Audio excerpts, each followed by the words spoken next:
शिवाजी महाराज आणि डॉक्टर बाबासाहेब आंबेडकर यांच्या प्रतिमांना अभिवादन करतो। मंचावर उपस्थित सर्व मान्यवर आणि श्रोते तसेच या ठिकाणी आलेले सर्व कविवर्य, मी डॉक्टर बालाजी राजूरकर राजूर महाविद्यालयामध्ये प्राचार्य म्हणून काम करतोय आणि या ठिकाणी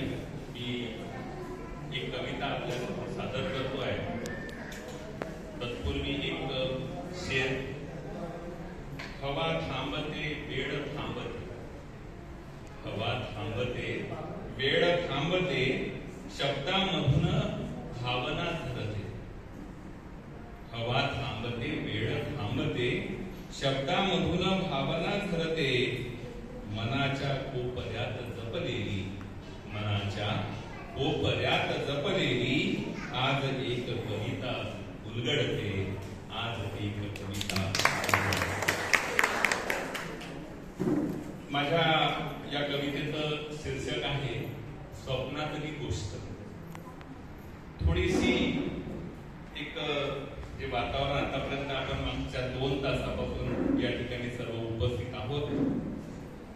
आणि थोडस एक त्याला काय म्हणू, विनोदात्मक रचना पहिल्यांदाच मी तयार करण्याचा प्रयत्न केला। अशी ही रचना आहे, स्वरचित आहे। स्वप्नातली गोष्ट। काल मह्या स्वप्नामंदी, काल मह्या स्वप्नामंदी आली प्राजक्ता माळी, काल मह्या स्वप्नामंदी आली प्राजक्ता माळी,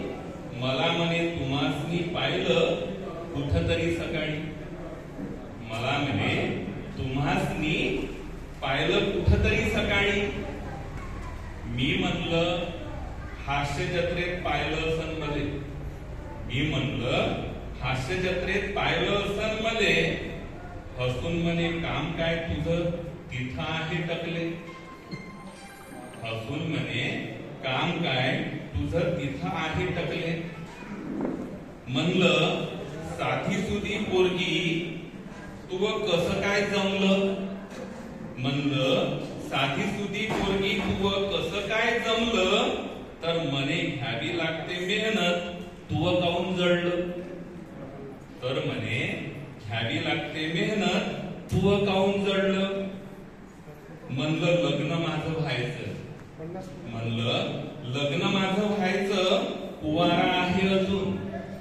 म्हणलं लग्न माझं व्हायचंय कुवारा आहे अजून, जमत असल तर पाय ठेवीन तुला राणी बनून, जमत असल तर पाय ठेवीन तुला राणी बनून, त्यावर ती म्हणली, त्यावर ती म्हणली तुम्हा एकच जात माणसाची, त्यावर ती म्हणली तुम्हा एकच जात माणसाची, हिरवं दिसलं तुम्हाला की लाड सोडता तोंडाची, हिरवं दिसलं तुम्हाला की लाड सोडता तोंडाची, तुमच्याच लाडीपणावर घरदार आमचं चालतं, तुमच्याच लाडीपणावर घरदार आमचं चालतं, नसता समजा तुम्ही तर आम्हाला कोण विचारलं असतं, नसता समजा तुम्ही तर आम्हाला कोण विचारलं असतं, एकदम कसा जाग आला कडेनाशे झाले मले, एकदम कसा जाग आला कडेनाशे झाले मले, बसलो विचार करत मग सांगाव का नाही बायकोले, बसलो विचार करत मग सांगाव का नाही बायकोले, हसत होतो मनातच तवा, हसत होतो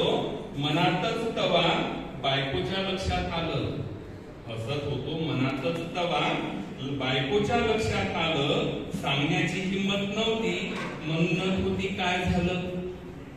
सांगण्याची हिंमत नव्हती म्हणत होती काय झालं, म्हणून म्हणतो तुम्हाले, म्हणून म्हणतो तुम्हाले नका मागा लागू त्यांच्या, म्हणून म्हणतो तुम्हाले नका माग लागू त्यांच्या, घरचीच भाकरी परी म्हणा पडू नका स्वप्नातही त्यांच्या, घरचीच भाकरी परी म्हणा पडू नका स्वप्नातही त्यांच्या, पडू नका स्वप्नातही